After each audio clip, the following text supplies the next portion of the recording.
Coming up this weekend, it's the VTX Art and Music Walk. Happening on March 23rd, which I do believe is Saturday. Yes. Got it right. That's right. And with us this morning in the studio, we have John Paul Ortiz, a local musician. Let's give it up for John. Thank you. Who's brave enough to come on our show. Look at him. He's here. Yeah. Now, when was it, John, that you originally contacted me with your song? It's been a little over a month or so. Yeah, I feel like it was a while back. It's been a minute, yeah, because I remember I wasn't done, working on it. Yeah, it's probably been about a month or so. And, I was familiar with John because he's one of the local artists, that's always playing around. I see, John, that you're always doing gigs at various places and a lot of, art walks and stuff like that. Yeah. You're also doing gigs at. And so when I got the email from you, I'm like, oh, I know this guy. By the way, guys, there's my wife there. So everyone say hello to your wife. Hello. Hi. Thank you. Bringing me lunch there. But MVP. Yeah. So, you told me when you reached out to me that you were working on a new song, which we have the song here. And we're going to play it for everyone here in a few minutes. But for anyone not familiar with John, tell us a little bit about yourself because your acoustic project is Love Me Last. And when I was reading about you two, it's like you and your brother. Yes. Right. So it's almost like a Phineas and Billie Eilish relationship going here. Yeah, it seems it's interesting. Yeah, because when I started doing it, it's about 2006 or so, I was taking guitar in high school. And my brother was always still writing a lot of poetry. And it's kind of where I got inspired to kind of wanting to do songwriting and composing and getting stuff together. So it's like I do more of the musical side and as far as the performing and stuff like that. But yeah, the main inspiration and for everything as far as the lyrically is a big portion is what my brother does. So it's kind of a strange combination when I try to contact places because they're like, oh yeah, well where's the band at? And it's like, oh, well, it's just the one guy with the guitar. So it's kind of I kind of have to heighten up whenever they're like, oh, okay, I see where you're doing with that. So it's an interesting feeling sometimes when you're playing because people sometimes they don't really know what to expect, which is a lot of times when you play, you're not unsure of what's going to go on. So you kind of have to bring it. But you shock them. They're that's like, true. All I need is just me and my guitar. I like that. Yeah. So it kind of you're like, all right, well, let me see what I can show them what we're talking about. So most of the time, they seem to enjoy it. So that's why I try to do what I can. There you go. And your brother is George Michael Ortiz. That's right. Yes. And, were your parents a big fan of artist George Michael there? I guess. Okay. I always tell people I must be named after the Led Zeppelin bassist. Yeah, John Paul. Yeah, so we got a little bit of a mix of pop and rock. And rock. I guess. Yeah. I guess, did you first approach your brother, George, and tell him, I really dig your poetry. Let me turn these into some songs. Is that how the whole thing evolved? It was kind of like that, yeah. And I just he had some poetry books and stuff that he was working on, and I just kind of was flipping through it. And this was actually the one that you're going to play was the very first one that I saw in there, and it's been kind of simmering in I said like a wine vat for a long time. So I've been working on it for a while, and then it just sat because I did, we released the first EP in 2010. And then I kind of took a long break, and I came back into doing it. And then I was working on other songs, but I said I just thought this one felt right because it's sort of like the returning to, coming back to the whole thing again, kind of a full circle. So yeah, that was the very first one that it's to kind of kick things back off again. That's why I wanted to really push it because it's sort of like this is the culmination of what even started the thing. Well, that seems like such a long time ago, 2010. And that's when you came out with your EP, Sorrow-Filled Skies. And so why did you take a decade off from music, working on music? What happened during those 10 years? Yeah. Or what caused you to step away from it? It was a lot of things. It's sort of like the music scene was a little different, obviously. Like I said, when the certain area, it was not saying it was difficult to play in, but it was just the scene, everybody seemed like a strange kind of a time period for even music. You know, there was a lot of, like, even now you think 10 years, you're like, what were they even listening to? Sometimes the style was completely different. So like, I just felt like it didn't fit with certain people, or didn't fit like the musically, which is strange because there's a lot of good music that came out during that time period. But yeah, I moved away, and my brother would kind of moved away too, so we were kind of hard to work on certain songs together, because a lot of times we would be together to work on the music, and having to do Skype or whatever they had back, to kind of keep in touch is sort of, that was kind of a difficult part to, like, hey, I want to work on this, on that. So it's like that was one of the main reasons why. But yeah, it just was something that happens, I guess, in life. You just kind of took a break. Right. And I was just, So things just weren't aligned. So you just needed some time for yourself. Yeah. Which a lot of artists take that nice little hiatus. Yeah. We talk about it all the time, like, oh, it's been 7 years since an album dropped, or 5 years and this and that. But sometimes you just have to just focus on yourself. Yeah, and I think when I first started, like, because I was like 19 or 18, it's like, I think had I released the songs that I was planning on doing then, I don't think they would sound as I would like them to have to. Right. Because they kind of sit and mature. It's like, even my voice was not the same. It's kind of like you change, and you have a different perspective of, like, you want to rush it too much sometimes with some of the songs, and you let them just sit, and you're like, okay, let me look back at them again. So that's kind of the way I approach it. Well, and then also, I'm trying to think of the venues that were around for musicians to play locally in 2010. I know, I think 205 was there, but there was no Moonshine. There was no Aerocrafters. There are some venues that artists have been playing at forever, since I remember from way back in the day.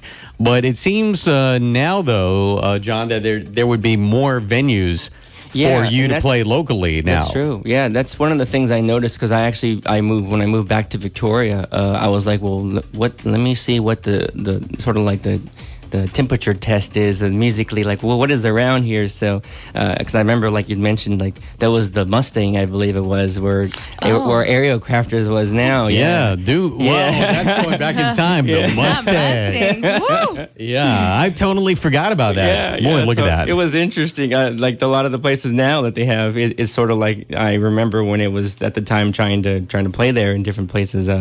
But yeah, it was interesting to see what they started doing now, because now they would have even bands play at the library, like metal bands. Yeah. And they have... Have you done a gig at the library yet? I did do it, yeah. I have played there like 2 times, which is... It's interesting, because I growing up as a kid, and it's just sort of like everyone tells you to be quiet at the library. Do you have any? I was going to say, when you're out there performing, do you get any shh? It's like, dude, it's live entertainment at the library tonight. Well, that's awesome. So now here you are. You've got another album out of all the hearts in the world. She Found Yours. Explain that title a little bit. That's right. It's kind of I remember when I talked to my brother, it was sort of a homage to like you're talking about, the time period of 2009, 2010. There was a lot of bands, which is strangely, like, they would have really long album names and song names.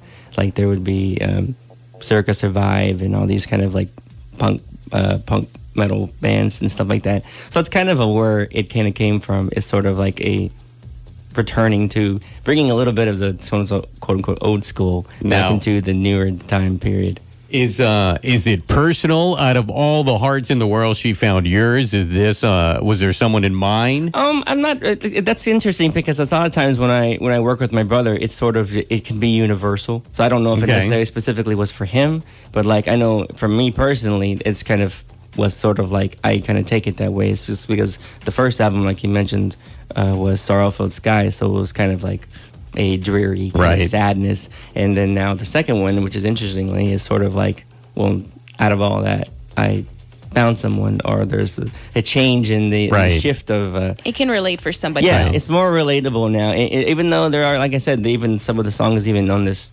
upcoming thing they can be kind of still sad, but there's still like more hopefulness is what I try to aim more towards, which is it's always a good balance sometimes, because you kind of have to have it both ways. Sure. Well, let me ask you this.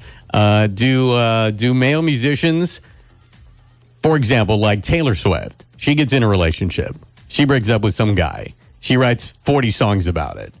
Do male musicians do the same thing? If you're in a relationship with someone and then it goes sour, or maybe you guys just, fall apart, do you immediately start thinking about, okay, I'm going to write a song about this? I think sometimes it happens that way, but not necessarily all the time. I mean, there can be instances where you have inspirations, maybe there's certain something that happened that kind of would be, for lack of better words, sort of like a good song lyric, because it's sort of like something that could be relatable, that somebody remembers. Like, I'm trying to think of other songs from the past that kind of have maybe something like a detail that somebody did. Right. Or like, there's a picture that's still hanging on the wall. Right. Or something, you know what I mean? So there's certain things that like could be universal, although specifically you were thinking about the person, what they did to you, Sure. or what you had together. So, I mean, I'm not always totally against having that sort of a mindset, because sometimes it does. Okay. A lot of the good songs can come from Right. From unfortunately. experience. And that's strangely that's how it works. Yeah. Well, I mean, that's good for anyone that eventually, and I don't know if you're married or you're single. Are you married? I am married. Yeah. All right. So have you ever written any songs about your partner there? I not necessarily yet. It's a strange feeling, because like right now I just feel like it's the culmination of this whole the newer album. It Right. kind of ties in with what that means. Like you're talking about, like out of all the hearts in the world, sort of like where we kind of found. It's a maturity each other. on love. Yeah, it's kind of okay, I yeah. like that. It's definitely a lot of the times like the songs are a diving into the where you go into the unknown with me of whether or not this is going to work out. So that's kind of how a lot of the like songs are that. like that. They're sort of, you're never really gonna like. That's a great way to put it into Yes. perspective. Yeah. The unknown of going in with somebody. Well, I mean, that describes every relationship, whether Yeah. that's a marriage or whether that's true. just a relationship or whether, I mean, that describes just about everything these days. Everything is so uncertain now. That's true. It's like every day is a new journey. So once again, you perform under Love Me Last, where you're basically performing a lot of the materials written by your brother, George Michael Ortiz, who writes poetry there. And now you're going to be doing a bunch of shows all over the place. Of course, you're going to be playing at the Art Walk this coming weekend. We'll get more into that. But why don't we just play the song? Because tell us a little bit about this song, which is called Blood Track Tears. And you said it was like one of the first poems that you or your brother wrote that you decided you wanted to make into a song. And why is that? Yeah, I mean, I think the very first time that I was flipping through his poem book, it just kind of caught my eye, because the very first line I was like, this is interesting. Like, what does that mean? And then I read. Did he explain it to you? He let me read it a little bit more, and then he was like, okay. And then when you read it straight, what's going down through the poetry, it made more sense, because on the very first line, when you hear it, you're like, I'm just like licking my face, and you're like, what are you talking about? But then you realize it's sort of like you're kind of crying so Right. much that that's what you normally do as an act, as like you kind of just suck up the tears. You know what I mean? You lick them Suck off 'em your up. face. Yeah. So it was a strange line that it really caught my eye, and it was just sort of like, sometimes it's the most like the details that people they happen, that you just don't write them down, and that's just what. Right. And that's a lot of the songs come that way, is because it's just the small details that people don't forget to put down in the songs, or they don't heighten them enough to continue elaborating on that. Well, I feel a lot of times, though, poets also are like therapists. Because if you go up to a poet and you say, hey, I was reading your poem here, Blood Track Tears. What does it mean? Most of the time you get what does it mean to you?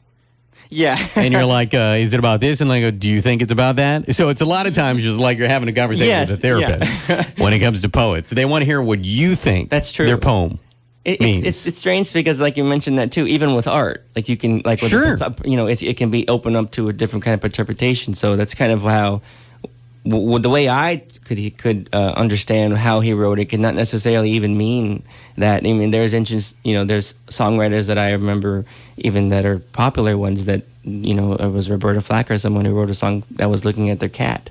So it's sort of like that had nothing to do with the first time I saw your Sure. face and you got inspired by a cat. That song You know could what I have mean? different Yeah. meanings for different people. Yeah, there. so it's interesting, like what exactly inspires someone doesn't necessarily mean that's where it came from specifically. You know what I mean? It's just, this is what propelled the song to become, because it could not always necessarily be specifically about something that happened to me, but it's just something that like I think this is going to be a universal thing that would tie into everybody.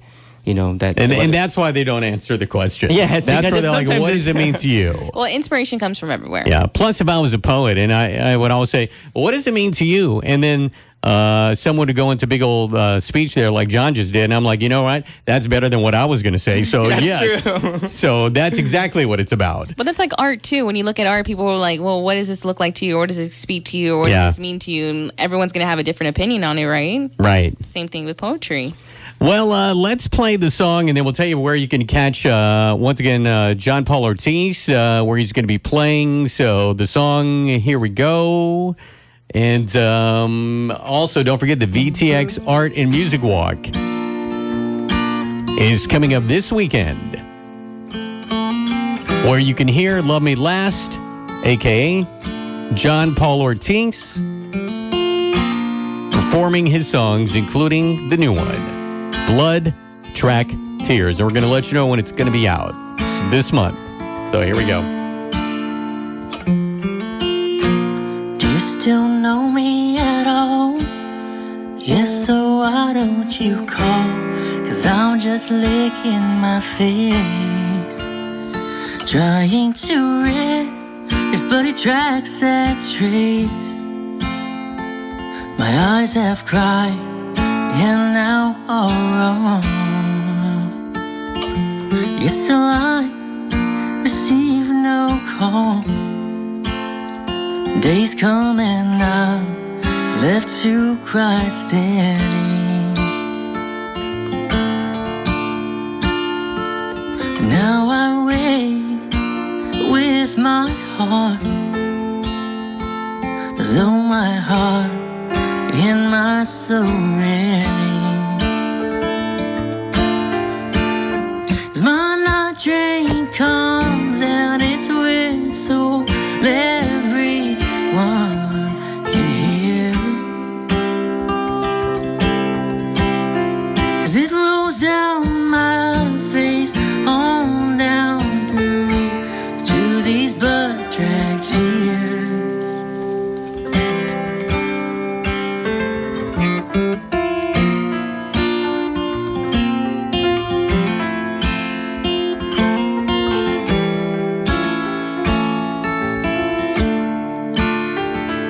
Arid eyes, it's to a painful steam.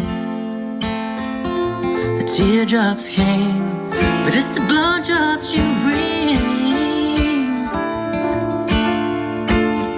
As my night train comes and its whistle, everyone can hear.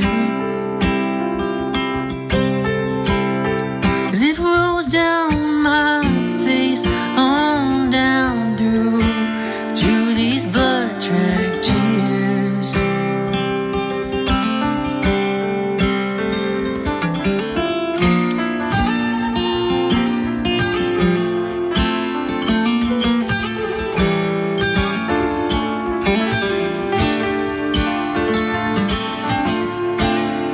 My night train comes and its whistle, everyone here. As it rolls down my face, on down through to these blood track tears.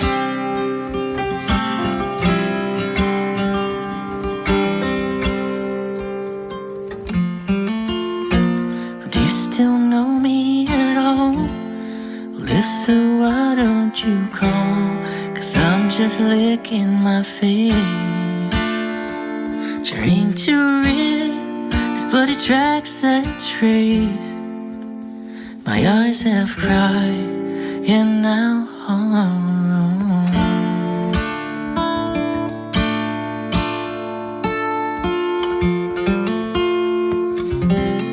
John Paul Ortiz, a.k.a. Love Me Last. Once again, the song is called Blood, Track, Tears. It'll be out this month. Excellent record there, sir. Thank you so much. That is so good. You know, I listened to that song when you first sent it to me. I'm like, wow, that's a really good Thank song. you. So really, really enjoyed that. All right, so tell us, where can people see you live? Yeah, you can catch me this Saturday. I'll be there at the Art Walk, and I play a lot of places out of town, but you can definitely find me on Facebook.com. Well, I shared, some Yes, events you definitely. have coming this weekend. I see here at Fasadi's. Yes, I'll be there. Yeah, I'll be there from 3:30 to 5:30. And I know they have next month. They have the big pavilion. They're going to finish downtown in Victoria, and I'll be a part. Now, of what's that. up with that pavilion? Yeah, as far as I know. Yeah, every time I drive by it, I look at it and I'm like, well, wait a minute. With the roof being in a V shape, wouldn't equipment and stuff get wet if it rains because it doesn't go all the way and cover everything? That's true. Yeah, Who came up with that? I'm not exactly sure. It's interesting. All I know is they asked me to be a part, but yeah, I mean, I wish I knew. I'm more. not part of the architect. I'm just there to perform. I can look at it and kind of raise my eyebrow to Well, it. make sure you're under the covered part, Yes. Todd. Don't get under the part where the V comes to the middle there. All right, and so when is that pavilion going to be officially open? When are you going to be playing there? I'll be playing there April 13th, and I'll be there at 10 to 11 in the morning. They have like a couple of the bands that are going to be there. They're going to have a vendor market down there. They're going to have a lot of stuff for kids. Awesome. So it'll it's be a nice. Saturday all day thing? Yeah, it's going Okay. to be there till I think it's like about 5 o'clock or so. But yeah, Gotcha. yeah, it's like a big market. All right, so you can catch Love Me Last coming up at the Art Walk this Saturday, 3:30 to 5:30 at Fasadi's Delicatessen. From what I take it, I guess there'll be a lot of different venues that are taking part in the Art and Music Walk, so you can go into different venues Yes, and different that's- musicians will be playing there. That's correct. And Love Me Last, a.k.a. John Paul Ortiz, will be at Fasadi's 3:30 to 5:30 on Saturday, and then April 13th at the Six Flags Victoria Market at the brand new Victoria Amphitheater. And I see here you're going to be performing with another artist, Rose Marie. She performs a lot in Yeah, the area. she does. Yeah. She's from Cuero, and yeah, she's great. I really enjoy doing it. We do a lot of shows together as far as duets and stuff. So yeah, we kind of bring a different mix when we get to play. So because she's very lively, and I enjoy that. So sometimes my style is a little chill, and Yeah. she kind of helps bring out the other exciting part that sometimes I'm a little more reserved. I But like love that chill vibe, though. Yeah. As I was listening to that song, I was thinking this should be in a Ben Stiller movie, right? Like a scene where Ben Stiller breaks up with someone and like, well, he should be And at just this. walking in the rain. Right. That's the only There you rated go. out. Exactly. And if you ever need a remix, Just say yes for right now. It's going to be gone tomorrow. I found my old harmonica this morning while looking for something else. I feel though by tomorrow's show though it'll vanish somehow. It will be. Yeah. Don't worry. And then now your new single that we just played, Blood Track Tears, it's going to be out on Spotify soon. On Can you Monday, give us the actually. details on Monday. Yeah, it'll be out on March 25th. Yeah. Awesome. It's actually my birthday too. That's why I did that, because I wanted to remember when I could release it. So sometimes it's nice to have those little milestones. And Yeah, so for it was sure. it's definitely it's on my birthday. You can find it online and stuff like that. And it's that's the first as I say, like the tipping point towards adding more. I have more, like I said, more songs coming out. Awesome. But that was kind of the first one I wanted to. And so you already have quite a few songs up on Spotify. Yeah, there's some that are the first album that I did, and then I have the song that we just did, and then I'm probably in later on, because I've been doing pretty busy with a lot of shows, which thankfully is good. Keep me pretty busy, so Right. yeah, I'm trying to maybe in the fall or a little bit before that I'll release a couple, maybe one or two more, and then kind of keep pushing through and see how it goes. But Yeah. And if people want to look up your music on Spotify, they search under Love Me Last. Yes, you can find Right, it under Love Me Last. Yeah. Go there and check it out. And if you ever go see John Paul Ortiz live, you can expect not only original songs, but from what I understand, you do some 80s, you do some country, you do some folk, you do some 90s, you do some alternatives. Yeah, so I kind of throw in pretty much a giant Felix the Bag, kind of just grab in there and, Just whatever get, you feel like. Yeah, and it just depends on the venue. Sometimes it's nice, to kind of just change it up a bit and just, you kind of feel out what's going on with the place you're playing at. And obviously, if it's more relaxed, like a country club or somewhere, you're going to play a little bit more relaxed, chilled. But if it's, I played the other day. I just came back from playing it. They had a giant crawfish festival Awesome. in Selma at the carnival thing. So yeah, I had a bigger stage to play on. So yeah, it's kind of nice to. I guess you pretty much read the crowd and like, okay, I'm at the Crawfish Festival. these guys are going to want to hear more country music, maybe, or It depends. more classic rock. I kind of just mixed it in a bit, and it went well. They enjoyed it, so I mean, I didn't get no stuff thrown on me. No crawfish thrown at you. Yeah. Do you perform that song by Edwin McCain? Do you know that song by Edwin McCain? Yeah, I'm figuring. I was listening. I could hear you doing I that have song done that before. Yeah, But like you have the vibe because you have like the your longer version hair. of that song. Oh, okay. Yeah. I can in a hear good that song. way. So yeah, no, I loved a lot of those. Yeah. That's my favorite. There's song. a lot of what was the other one? Barely Breathing, I believe. Duncan Sheik. Oh, Duncan I love Sheik. that song. That's a great there's a song, lot of too. songs in the time period you kind of forget. You're like, oh, that was actually really good stuff they had back then. Absolutely. Yeah. Well, John Paul Ortiz, a.k.a. Love Me Last. Once again, the song Blood Track Tears will be out on Spotify on Monday. Catch him live this weekend at the VTX Art and Music Walk in downtown Victoria. He'll be at Fasati's from 3:30 to 5:30. Thanks so much for being on the show Thank you for having me. today. Thank you. Appreciate anytime. it. Yes, we enjoyed this Thank conversation. you for supporting local musicians. Well, we try to. That's what we're hoping for, a nice little healthy live music scene. This past weekend, Friday, my daughter, she sends me a text and she says, like, hey, we're going to go out to Aircrafters. There's live music. Would you like to join us? And so my wife and I went out there, and there was this little guy out there playing. He was like, I looked him up on Facebook before we went out of there. He's like the one-man country band. I can't remember his name, though, because it's just my age. I'm bad with names. But he was really good. And I was expecting all the country music, but he was playing like a lot of Bob Seger, and then he played like American Pie, and then he played a few country songs, but he did a pretty good job. But it wasn't, he calls himself the one-man country band, but there were two guys there. It's fine. He's in the background. You don't see him. So, and then the other guy would sing on a couple of times. So I was like, well, okay, so this is like the two-man country band today, though. But it was great. All right, John Paul Ortiz, a.k.a. Love Me Last. Thanks so much. You have a wonderful day, and good luck with everything this weekend. Thank you. Coming up.